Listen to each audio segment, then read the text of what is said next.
신성의 발현이에요.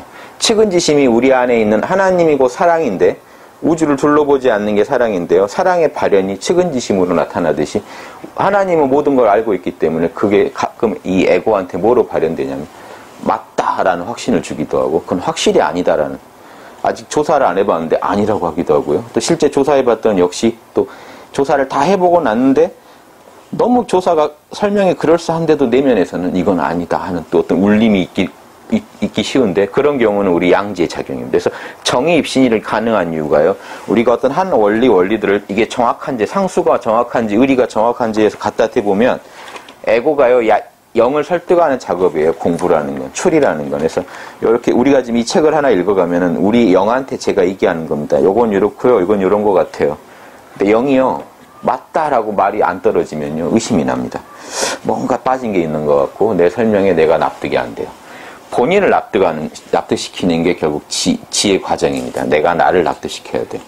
남한테 납득시키려고 하면요, 그건 이미 그건 하나의 사기죠. 자기도 의심스러우면서.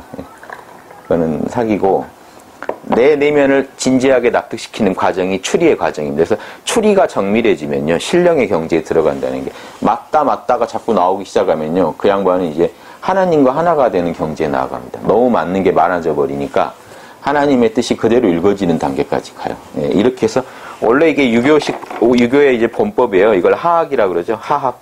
아래에서 배워서 상달, 하느님에 이른다. 예. 하학은 인사입니다. 인간의 일에 대해서 하나하나 옳고 그름을 따져가다 보면 이 의라는 건 옳은 거죠. 옳은 거. 원리상 옳은 거예요. 정당한 거. 상달이라는 게 천명에 도달한다. 우주에 있는 원래의 시비에 딱 맞아져요. 지금은 하나님의 옳고 그름이에요. 우리의 옳고 그름이 안 맞아요. 이 에고가 멋대로 설정해 놓은 옳고 그름이 너무 많아요. 옳고 그름이라고 하지만 사실은 들어가 보면 유리하고 해로움이에요. 이해예요. 우리가 시비라고 알고 있는 것들이 어떻게 보면 이해예요. 아니면 동의예요. 나랑 같다 다르다밖에 안 돼요.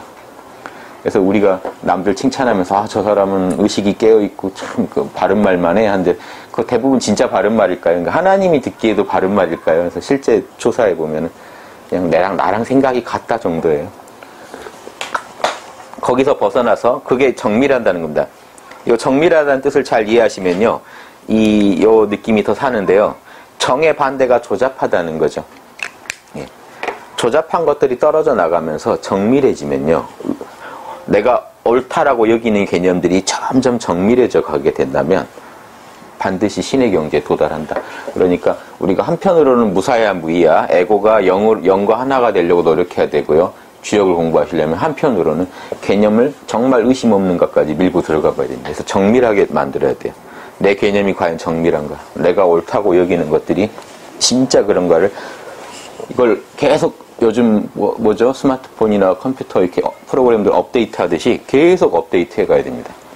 어제까지 정밀했다고 해서 끝이 아니에요. 예, 오늘 또 봐야 돼요. 오늘의 안목으로 봐서 정밀해야 정밀한 거죠. 예, 벌써 때가 낄 수가 있어요. 어제까지 그 땅을 팠다고 하면은 오늘 또 파면 좀 더 팔 거잖아요. 그래서 이 현상계에서 이 정의입신이라는 건요, 한계가 없습니다. 무한하게 죽는 그날까지 사후가 있다면 사후에도 계속 해야 되는 공부입니다. 그래서 우리가 영원히 신과 하나가 될 때까지 우리는 계속해서 우리가 가지고 있는 개념의 때를 벗겨내야 된다. 요게 이제 정의입신이라고 보시면 돼요. 예, 요 정도 하고요. 설계 들어가겠습니다. 요게 좋은 것 같아요. 주역을 설명하기도 좋고. 우리 항상 하던 얘기를요, 주역에서는 이런 식으로 하겠다는 겁니다. 우리가 항상 하던 얘기죠. 무수한 성인들이 했던 개념은요, 여기서 안 벗어납니다. 그래서 설계전을요, 또 오늘 첫 시간이니까 또 욕심 안 내더라도요, 1장을 한번 천천히 이해를 해보죠. 요 한 구절 한 구절요, 정의를 해야 입신이 되죠. 개념을요, 정밀하게 한번 따져보시고요. 의문나시는 건 또 저한테 질문해 주시고요.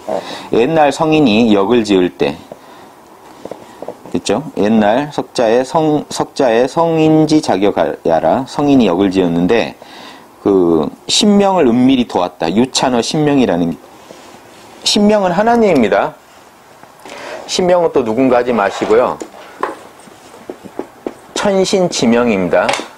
그래서 우리가 이전에 천지신명이라고 불렀던 거예요. 천지신명 중에 요 신과 명, 그럼 신은 동그라미고요. 명은 네모겠죠.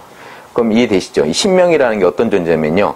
형이사학적으로는 아까 우주의 원그림, 상을 꿰뚫어 보시고, 형이하학적으로는 형과 아까 개념에 해당되는 게요. 주역에서는 법이라고 합니다.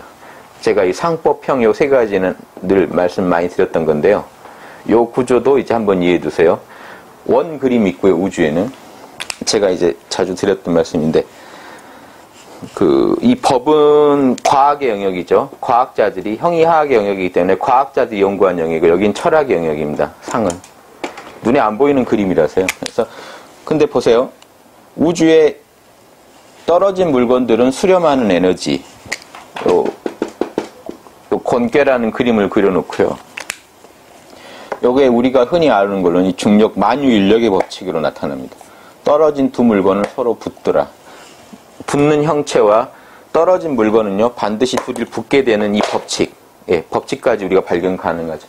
떨어지는 서가를 보고 만유인력 법칙을 찾아냈습니다. 가능하죠. 우리는요, 우리가 모든 물건이 떨어지는 걸 못 봅니다. 우리 눈에 들어온 것까지만 볼 수 있어요. 그렇죠?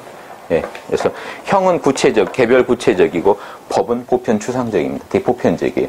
모든 물건은 서로 붙더라. 요게 이 권계가 상징하는 바 중에 하나입니다. 우주에 권계가 있다면요. 이게 떨어진 입자들이거든요. 입자들이 먼저 쪼개져야 붙죠. 떨어져야, 우주 만물은 쪼개진 입자들로 이루어지고 그 쪼개진 입자들이 서로 붙더라는 거예요. 그 증거가 우리 지구거든요. 지구가요, 흙이 뭉쳐 있어요. 둘이 서로. 그렇죠. 흩어져 버리면 지구가 사라질 텐데 서로 뭉쳐 있습니다. 그걸 괴로 그려놓은 게 이 그림이에요. 근데 지구가 한 덩어리가 아니에요. 가만히 보면 흙으로 다 분리되어 있어요. 분리된 입자들이 서로 하나로 뭉쳐져 있는 게 권계입니다. 그래서 형체 안에 이런 법칙이 있다는 거 아는데 보십시오. 이 상은 뭐냐? 요 그림도 그리기 전, 즉 지금 이 물건을 떨어뜨린 식으로 작용할 때 우리는 법칙을 얘기할 수 있고요. 지금 작용이 멈췄다면 우리는 그러면 자국이 멈췄어도 중력의 법칙이 여전히 우주에 생생히 있다는 건 알죠. 그게 상입니다. 우주에 분명히 있어요. 곤하라 하는 이게 하나님 마음 안에 있어요. 그래서 우리가 물건을 들면 바로 여기서 이제 작동이 준비되고 내려놓은 물건에 힘을 빼면 곧장 떨어져가지고 집행을 합니다. 그래서 이 법은요, 보십시오. 여기 이 시공간 안에 법을 설정한 이유가 왜 요거랑 이게 다르냐? 같은 놈인데요. 같은 놈인데 뭐죠? 이게 시공 안에 드러나지 않을 때, 시공 안에 드러날 때. 지금 요건 중력의 법칙은 다 눈에 보이시잖아요. 법칙이 눈에 보이진 않죠. 보이는 건 결국 형체지만 시공 안에 작용을 할 때 그 법칙이. 법 안 하면 상. 그럼 보십시오. 천지신명은 이렇게 하셔야 돼요. 하늘이 신령하다는 건 이 상을 가지고 늘 그렇게 집행을 하고 있어요. 하늘이. 땅이 밝다는 건요, 모든 법칙을 정밀하게 알고 그걸 표현해요. 항상. 이게 천신지명의 원뜻입니다. 하늘은 보이지 않는 곳에서 계속 그걸 대주고 있어요. 이게 양적인 측면이고, 음적인 측면에서는 우리 눈앞에 그걸 펼쳐지게 만들어요. 땅은 우리 마음 안에요. 지금 보십시오. 우리 마음 안에 들어와 있는 모든 형상은 땅이 관여해서 만들어낸 겁니다. 그렇죠? 지금 눈에 보이시는 모든 건요, 형과 법, 형이죠. 우리 눈엔 형이지만 그걸 그렇게 원리를 작동시키고 있는 건 법이에요. 그래서 우리 눈에 보이는 세계에 관여한 게 형과 법입니다. 그래서 지는 음의 영역이기 때문에 우리 눈에 보이게 만물을요, 무형의 원리들을 쪼그라지게 만든 겁니다. 우리 눈에 보이도록 응축시켜서 이걸 표현하는 겁니다. 그래서 땅의 영역이고 응축되지 않은 그거는 눈에 안 보여요. 그러면 이런 원리입니다. 음은 쪼그라든 거니까 양은 펼쳐진 발산이고요. 양은 순수 발산이죠. 그래서 펼쳐진 게 쪼그라든 거니까 뭐라고 할까요? 기체가 액화됐다고 보시면 되죠. 기체에 있을 때는 안 보이던 게요, 확 쪼그라들면 우리 눈에 액화돼서 보이죠. 그래서 원래 이 우주는 시공을 초월해서 보이지 않는 그 무형의 에너지인데 우리 눈에 보이는 에너지로 형체로 물질로 이렇게 응축된 게 지금 이 권의 작용입니다. 다. 그래서 그 우주가 탄생했을 때도 건은 우주를 발산시키고 권이 쪼그라들게 해서 우리가 사는 우주가 만들어지듯이 이제 그거는 형이하에서 양음이고요. 이거는 이 천은